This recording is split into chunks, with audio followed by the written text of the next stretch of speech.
Welcome back here, my celebrity nation. Today, I want to take you on a practice assessment test on lecture 4. If you remember yesterday, we had lecture on methods of charging a body. And today, we want to look into practice and know how you understand that lecture. It is me, your celebrity teacher, Dr. U.D. Jesus. Let's do this. Question number 1 says, a body can be charged through 3 primary methods. Discuss. If you can remember when we treated method of charging a body, we said that there are 3 basic ways of charging a body. And that is exactly what this question is asking you about. So let's look at it critically. Solution to question number 1. And I said a body can be charged through 3 primary methods, namely by friction, by conduction, and by induction. Friction involves rubbing 2 bodies together to generate charge from 2 neutral bodies. In friction, the 2 bodies that are trying to gain charge are neutral. Now, when you bring these 2 neutral insulating bodies together and rub them together, you create 2 opposite charged bodies. Like getting a cloth and rubbing it on a plastic rod. The cloth will rub off electrons from the plastic rod, having more electrons on the cloth, making it negatively charged, and having less electrons from the rod now, because some have left the rod, so it making it more positively charged. So in the method of friction, when 2 different materials are rubbed together, electrons can be transferred from one material to the other. So the material that gains electron becomes negatively charged, just like the cloth, and the one that loses electrons become positively charged. And method of friction is commonly used for the charging of insulators. Yes, for charging of insulators. That's the first method. Now the second method is charging by conduction. And what do we mean by that? It's charging a neutral body with a charged body by the method of contact. You have a charged body, you place it on a neutral body such that the neutral body becomes charged. This process is called charging by conduction. Now, this method involves 2 materials touching each other, a neutral object and a charged object. Charges will move from the charged object to the neutral object, thereby making that neutral object charged. You can use it commonly for charging of conductors. Then the third one is charging by induction. It involves bringing a charged object near a neutral object without getting them in contact. Yes, it's close, but they are not in contact. If they are in contact, it becomes charging by conduction. But since they are not in contact, what happens? It induces the opposite charge. Remember that unlike charges attract.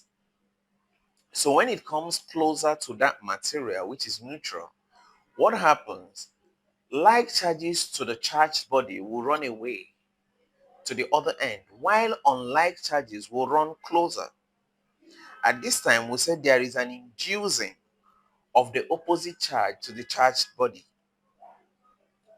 Now, if you at the other end of it by removing the electrons or removing the charge there, that system becomes automatically charged.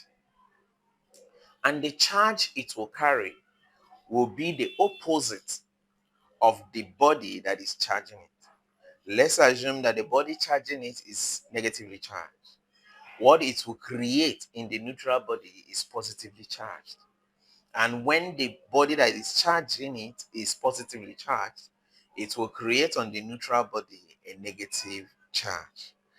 Method of induction is also wonderful for charging conductors. The charged object will cause a distribution of charge within the neutral object and thereby causing a charge body, like opposite to the charged body. It is commonly used in conductors. Now let's look at question number 2.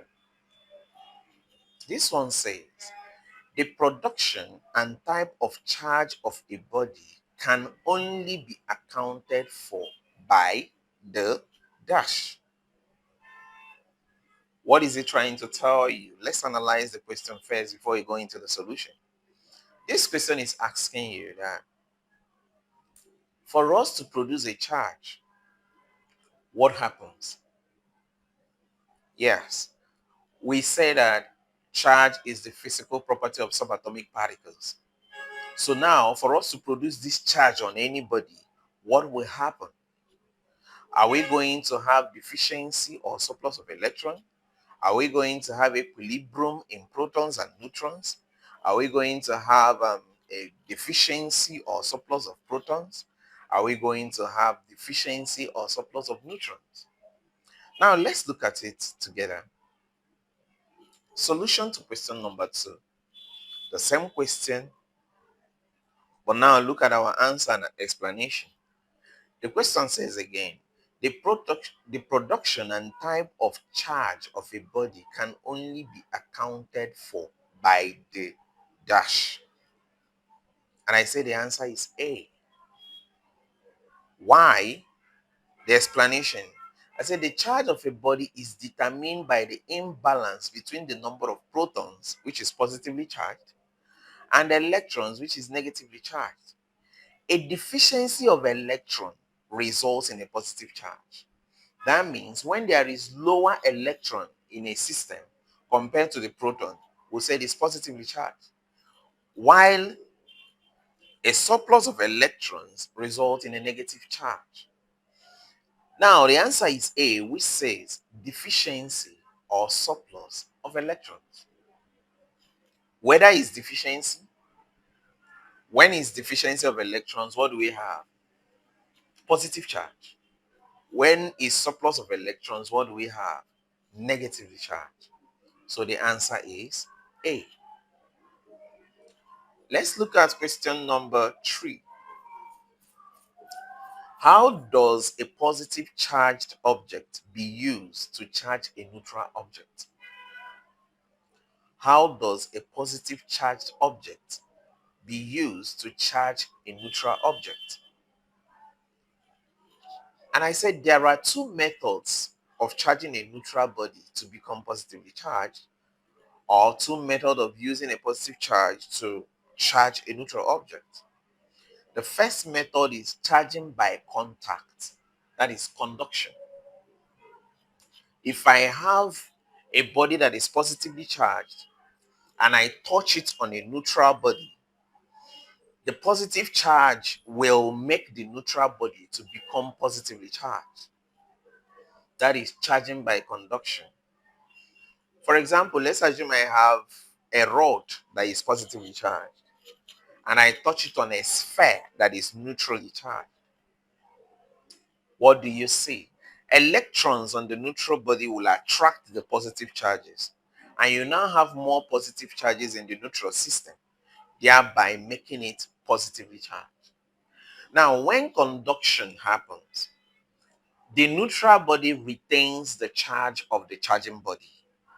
That means the body that is charging the body and the body that is trying to charge or that is charging will have the same charge. That means if the rod is positive charge and is charging a sphere by conduction, both the rod and the sphere will be positively charged. Now, the second one, I said the method is by induction. In induction, what happens? The neutral body will acquire a negative charge from the positively charged body. Yes. Why? Because when you bring the positive charge close, it induces negative charge in the neutral body. Why? Because unlike charges attract, it will attract the negative charges to come closer.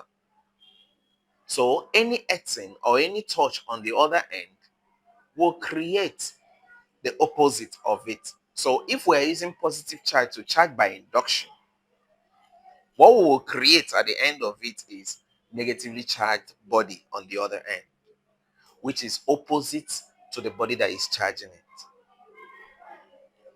Okay, let's continue on this description by using a diagram. If you look at your left there, we'll have a neutral sphere, and the neutral sphere was now touched by a positively charged material. And what happens? The electrons will attract the positively charged materials. And after attracting them, when you remove it, you now have more positive charged materials in the neutral body than the electrons. So the material becomes positively charged. This is by conduction. You can see there is a contact there. But now for induction, what do you see? We'll have a diagram of two bodies that are neutral and bringing close to it a negative charge. What happens? Positive charges will run to the front one. The negative charges will run to the other one. And when you separate them, the one close to the charging body is positively charged, while the other one is negatively charged. This is charging by the process of induction. Please, I would like you to note and kindly put up on the comment section, what do you think is the difference between conduction and induction? Do it now. Do it now. Just pause the lecture and do it now. Put at the comment section the difference between conduction and the induction method of charging a body. Question number 4 says, which among the following is the proper way of eating? And you see option A there, B, C, and D. And we'll say that the correct answer is C. Why? If you look at A, now I have my positive charges pulling electron, that is, it is inducing a negative charge. It's for me to act. And I'm now trying to put it on where we'll have the negative charge going out. The negative charge will find it difficult to go because something is already attracting it. Something is attracting it. It doesn't want to run away. It's just like you running against the wall and something is pulling you back. Something is already attracting it, which is the positive rod there. So that one is wrong. Now the B option, what you have is just an induction. There is nothing else there. No earthing is there. Why? The positive rod has induced the negative electrons, have attracted them to stay.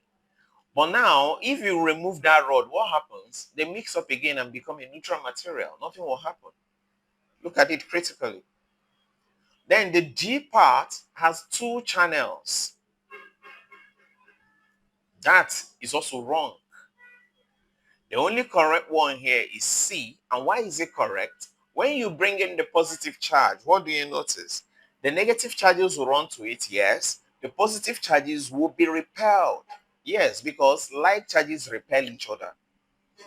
Now, these repelling positive charges want to run away. They are looking for a way to move out because something is pushing them away. And you now give them a channel of moving. They will run. And that is called proper earthing. So the answer is C. Question number 5. If a positively charged sphere is taken close to another uncharged sphere, then which of the following statements is true? Try and understand the question first. Now, if we have a positively charged sphere And now we'll bring it closer to another sphere that is uncharged, that is neutral. They said, what will happen? Use the statement here to tell us which one is true. They said A, induction and attraction occur simultaneously. B, induction occurs before the attraction. C, attraction occurs before induction. D, attraction or repulsion may occur. Let's look at it together. Solution to question number 5. I said, the question says, let me make you see it again. If a positively charged sphere is taken close to another uncharged sphere, then which of the following statement is true? And I say the answer is B. Let me explain. Induction occurs before the attraction. Yes. Because the system is neutral, when I bring the charge closer, it won't just be attracted immediately because it has a total zero net charge. But what happens? First, the charged body that I bring closer or that I'm bringing closer will induce negative charges on the other end. Why? It will repel the positive charges of the neutral body and attract the negative charges of the neutral body because it is positively charged. So it will attract the negative charge of that part. Now, when it attracts this negative charge, so that negative charge is induced, what do you now see that happens? It will attract. So there will be an induction first before the attraction. So the answer is B. I hope you understand this one. If you don't, drop at the comment section. I will explain it better. Question number 6. Induction occurs due to dash. Induction occurs due to dash. A, movement of electron. B, leakage of charge. C, ionization of atoms. D, uniform charge distribution. Now, let's look at it together. Solution to question number 6. Can read the question again. Induction occurs due to dash. Is it movement of electron? Is it leakage of charge? Is it ionization of atoms? Is it uniform charge distribution? The answer is A. When a positive or negative charge body comes close to another body that is neutral, the electrons of the second body redistribute themselves. Yes. It's either they come closer or they go away, depending on what the charge the body that is coming to charge it is having. And when that happens, some part of the charges that made up the neutrality will leave the system by earthing, thereby leaving an unbalanced system now. It's either the protons are more than the electrons or the electrons are more than the protons. And each of them, neither way, the system has become what? Charged. If a positive charge is used to induce a neutral body, it creates a negative charge. But if a negative charge is used to induce a neutral body, it creates a positive charge. And this method, induction, is wonderfully used for charging conductors. Question number 7. A charge is being induced to a sphere with the help of another charged sphere. The extent of induction increases if dash. The distance between the sphere increases, the distance between the sphere decreases, the two spheres are kept in contact with each other, remains same irrespective of the distance between the sphere. I will say the answer is B. When the distance is closer, what happens? Induction occurs more. But when the distance is far apart, induction may not occur too well. Let me use something that is visible you can see every day. For example, your magnet. If you have your magnet and you have a needle, a metal needle, as you are bringing it closer, what happens? The magnetic strength increases. More like it seems there is more force on your hand. But when you take it away, what happens? You don't notice much. So The distance needs to be very close for induction to occur. Question number 8. During induction, earthing of the body is done for faster induction. True or false? Don't rush to shout your answer. I want you to understand the question first. They said during induction is already taking place. Earthing of the body is done for faster induction. Is it that when you now earth the charges, induction will be fast? Or the statement is not correct? That's what they are saying. And I know that you will be looking at this question, and when you look at it, you will shout true.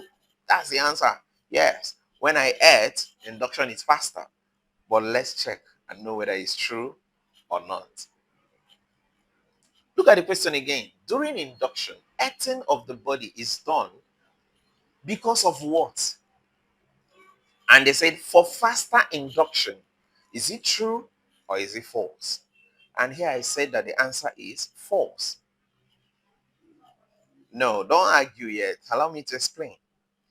Earthing is done so that the unwanted charge from the body goes to ground and induction becomes proper. During induction, the opposite charges is induced at the closer end and the same charge in the far end.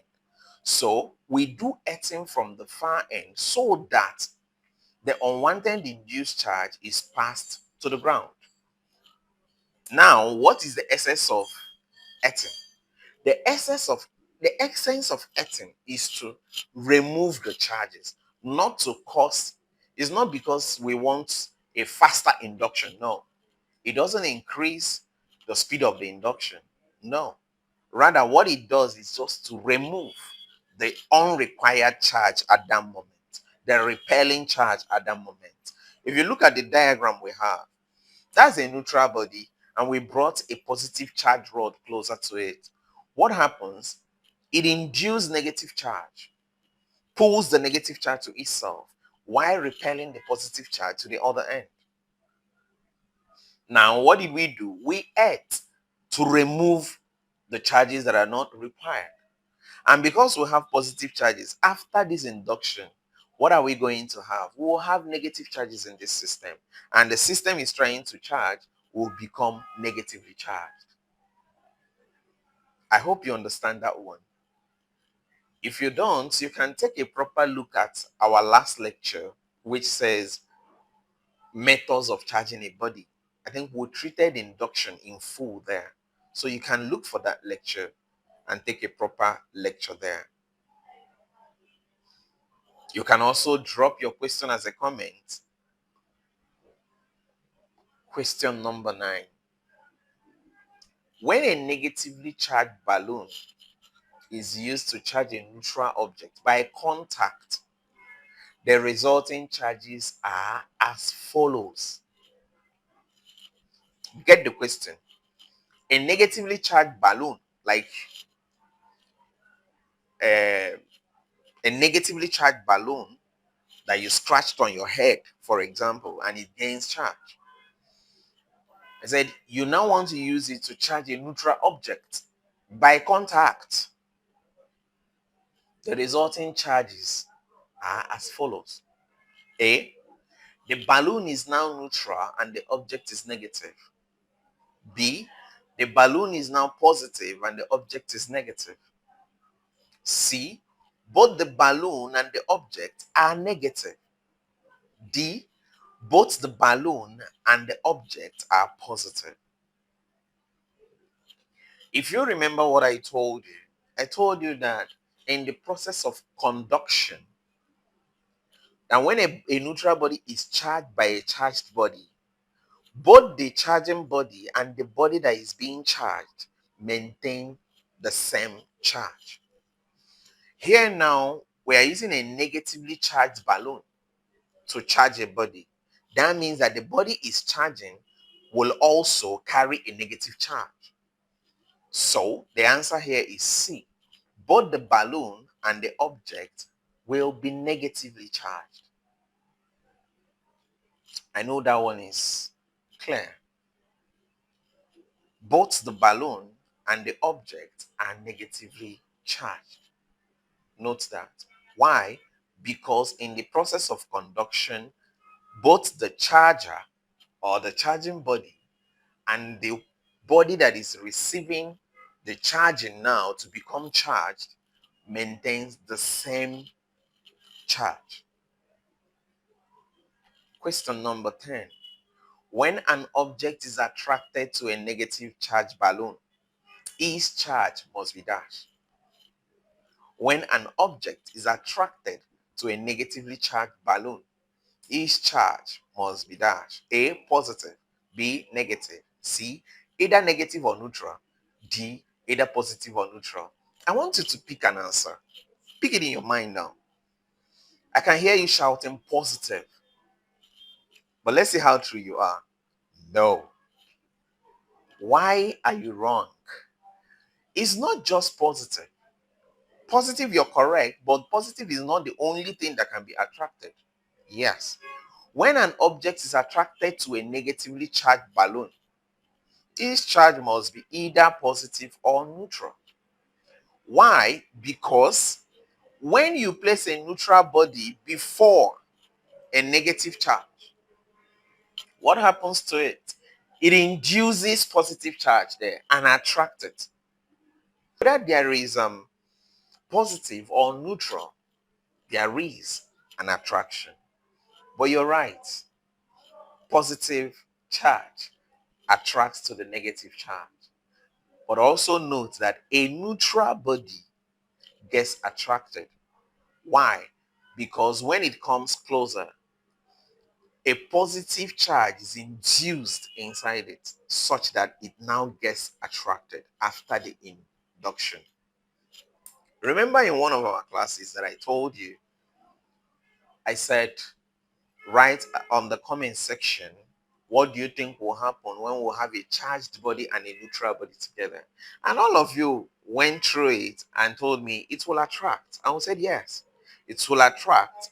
Why is it attracting? Because it will induce an opposite charge, then attract the body. The same thing here. Positive charge will attract straight up. Then the D, the neutral body, will be induced with the opposite charge of the charging body is coming closer to, and then also get what? Attracted to it. I hope you understand it. I think this is better now. Okay. Now, an assignment for today. Please, as I always say, this is an academic program and take it very serious. I would like you to write at the comment section the 3 primary methods of charging a body. And if possible, give me an example. Write the 3 primary methods of charging a body. This is your assignment for this particular assessment test practice. Thank you very much for listening today. And make sure that if you consider anything a problem, send it back on the comment section as a feedback that we might be able to know exactly where you understand and what you did not understand so that we can be able to lead you through. Have a wonderful day. Thank you and have a gracious day.